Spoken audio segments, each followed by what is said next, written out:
Now, this necessitates spending a moment to define what coveting is in the sense in which Achan uses it. Coveting is desiring that which cannot be obtained without violating the law of God. Coveting is desiring that which cannot be obtained without violating the law of God. Now, sometimes it expresses itself by desiring a thing unlawful in itself, Eve in the garden. That tree and anything on it was unlawful in itself. So the moment there was desire for anything on that tree, a leaf, an apple, a pear, whatever it was sin, because the whole thing was forbidden. But sometimes it's desiring a thing lawful in itself, but not lawful in my present circumstances. You look at the 10th commandment, thou shalt not covet thy neighbor's wife.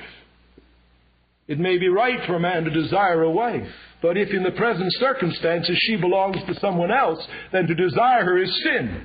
The desire for a wife is not sin, or even the desire for that individual, were she free to marry, is not sin. So you see, coveting is the setting of the desire upon any object which can only be attained by violating the law of God. Now, in this setting, it was an unlawful thing because God had said, everything is devoted to destruction. All the precious metals are mine. And what has come home to my heart with power and preparation, and I hope the Spirit of God will bring home to us this morning in presentation, is this: that this very coveting is in itself sin. Sin is transgression of the law, right? The 10th commandment, that embodiment of God's law, says, thou shalt not what? Covet. Therefore, the moment we covet, we've already sinned, though we may never perform the sin that coveting dictates. For instance, the man who covets his neighbor's house may have to steal to attain it, but the very coveting is sin. And he may add the sin of thievery to the sin of coveting. The man who covets his neighbor's wife may commit adultery to enjoy the sensual pleasure of the illicit relationship, but he has sinned long before he's committed adultery with her in act. He's been guilty of the sin of coveting in his very desire.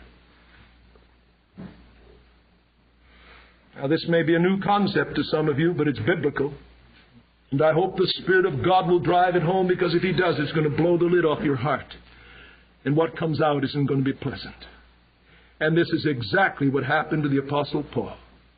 Remember what he said in Romans chapter 7, and I want you to look at it. It's the most accurate commentary on our text this morning. Romans chapter 7. Here is a man who could testify, as he does in Philippians chapter 3, that his external life, as touching the requirements of the law, was blameless. But what about his internal life? Verse 7 of Romans 7, what shall we say then? Is the law sin? God forbid. Howbeit I had not known sin, except through the law, for I had not known coveting. You see what he's saying? When I came to understand what coveting was, then and only then did I understand what sin was. Coveting is sin. And when I understood what coveting was, I understood what sin was. Ignorant of coveting, ignorant of sin. That's his confession. Except the law said, thou shalt not covet, but sin, finding occasion, wrought in me through the commandment all manner of coveting. For apart from the law, sin is dead, and I was alive apart from the law once. I didn't see myself as a slain sinner, standing under condemnation, needing the balm of the gospel. But when the commandment came, and in the context that commandment was the 10th commandment, when I began to understand that that commandment blew the lid off my heart, and that whenever my heart desired any forbidden object or a legitimate object that could not be attained apart from disobedience to God, when I saw that, I saw myself what God declares me to be. Sin revived, and I died, and the commandment which was unto life I found to be unto death, for sin, finding occasion through the commandment, beguiled me, and through it slew me. See what he's saying? He's saying that he came to an understanding of the nature of covetousness, that it is sin in itself. That's why that apostle could say in Colossians 3:5, covetousness, which is idolatry. Not it leads to idolatry, it is idolatry. Would anyone say that idolatry was not sin?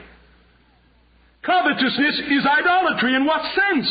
Almighty God, in His providence and sovereign disposition of His world and His people and His gifts, has said, you shall have this portion in life with this station in these circumstances. Look at Achan.